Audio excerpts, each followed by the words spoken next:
कर रही है। सबसे बड़ी बात है कि यहाँ पे पुलिस ने अभी तक एफआईआर तक दर्ज नहीं की है। ये बड़ी अजीब स्थिति देखने को मिल रही है मध्य प्रदेश। इसका जवाब भी राकेश जी से ले लेते हैं। राकेश जी, आखिर ये सत्ता का नशा और सत्ता में चूर हैं, अगर बात की जाए भाजपा के राष्ट्रीय उपाध्यक्ष अगर बात करें भाजपा की, तो सत्ता का नशा इस कदर है कि एफआईआर तक दर्ज नहीं की गई इस पूरे मामले को लेकर।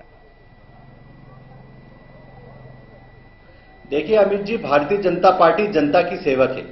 भारतीय जनता पार्टी को किसी तरह का नशा नहीं है। ये मैं आपसे हाथ जोड़ के निवेदन करना चाहता हूं कि कम से कम आप संयुक्त भाषा का उपयोग करें, क्योंकि आप एक नेशनल चैनल के प्रतिनिधि हैं और आपके चैनल को पूरा मध्य प्रदेश और छत्तीसगढ़ देख रहा है। आप इस तरह का भाषा का प्रयोग करेंगे तो बाकी और आप में अंतर क्या रह जाएगा? राकेश जी, लेकिन जो मंच पर जिस तरीके से भाजपा के उपाध्यक्ष पहुंचेंगे और जो जिस भाषा का वो इस्तेमाल करेंगे, उससे क्या जनता में संदेश जाता है, जरा इसको भी हम समझना चाहेंगे। नहीं तो इससे आपको अधिकार नहीं मिल जाता है कि आप भी इसी भाषा का उपयोग करने लगे?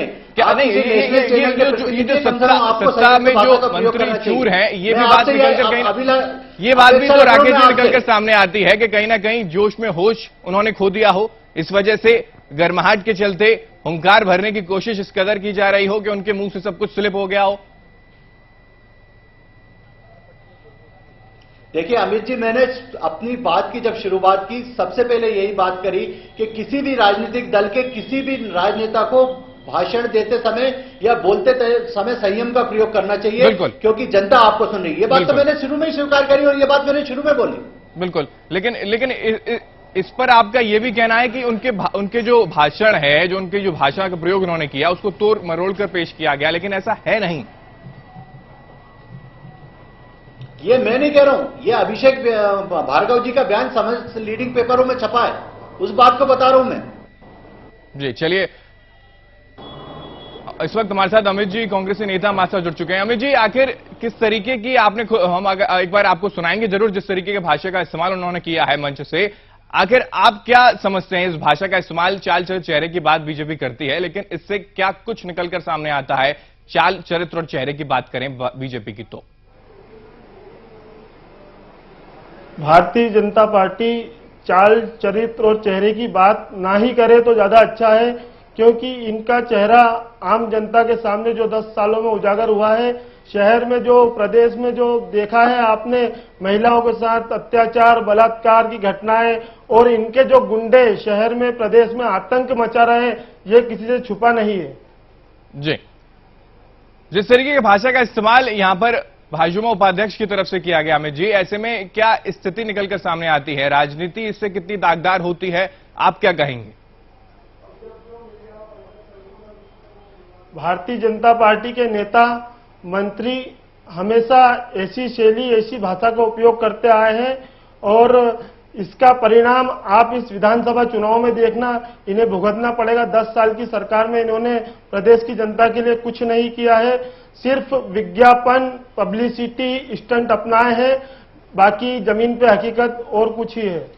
चलिए, प्रदीप हमारे साथ प्रदीप जुड़े हुए हैं। प्रदीप, आखिर ये भाषा का इस्तेमाल उनकी तरफ से किया गया, लेकिन आखिर जो हुंकार, जो गुस्सा उनमें देखने को मिला, वो किस वजह से, जरा ये भी समझना चाहेंगे कि उनके सामने जो प्रत्याशी खड़ा किया गया है, वहां से कोई घबराहट? निश्चित तौर पे जो रहेली विधानसभा की मैं बताना चाहूंगा हेमंत आपको, रहेली विधानसभा चुनाव में जो गोपाल भार्गव है, उनका एक तरफा राज चलता है और निश्चित तौर पे जनता जनार्दन ने उन्हें इस मंच पर यदि जनता जनार्दन, मैं आपको यहाँ रोकना चाहूंगा। मानक अग्रवाल जी हमारे साथ जुड़ चुके हैं, नेता हैं कांग्रेस से। मानक अग्रवाल जी, बहुत स्वागत है खबर भारती में आपका। जी नमस्कार। मानक अग्रवाल जी, एक प्रोग्राम हमारी तरफ से ये चल रहा है इस वक्त, हम आपको दिखा रहे हैं कि जिस तरीके से गोपाल भार्गव के जो बेटे हैं अभिषेक भार्गव, उन्होंने एक मंच पर एक बयान दिया, अभद्र भाषा का इस्तेमाल वहां पर किया गया। आखिर बीजेपी की तरफ से चाल चरित्र चेहरे की बात की जाती है, किस तरीके से आप इस बयान को समझते हैं? देखिए, असली चाल चरित्र और चेहरा बीजेपी का इसी से उजागर हो जाता है, जिस तरीके की भाषा का उन्होंने उपयोग किया। और मैं समझता हूं कि पुलिस को तत्काल कार्रवाई करनी चाहिए ऐसे मामले में, संज्ञान लेकर उनके खिलाफ कार्रवाई करके उनको जेल की हवा खिलानी चाहिए जब वो इस तरीके की भाषा का उपयोग बंद करेंगे। जी बिल्कुल। राकेश जी, क्या कहेंगे आप? मानक अग्रवाल जी, क्या सुरेश पचौरी जी को भी जेल की हवा खिलाना चाहिए, जिन पे आपने आरोप लगाए कि उनने करोड़ों का लेन देन करके टिकट बेचे, और आपने इस्तीफा क्यों दिया था? मानक अग्रवाल जी, जरा ये भी स्पष्ट कर दें आप। राकेश जी, मुद्दा वो नहीं है, मुद्दा अभी कोई और है, चर्चा किसी और मुद्दे पर हो रही है, आप मुद्दे से भटक रहे हैं राकेश जी। यही है ना, ये कांग्रेस के प्रदेश के उपाध्यक्ष ने सीधे सीधे अपने नेता पे आरोप लगाया था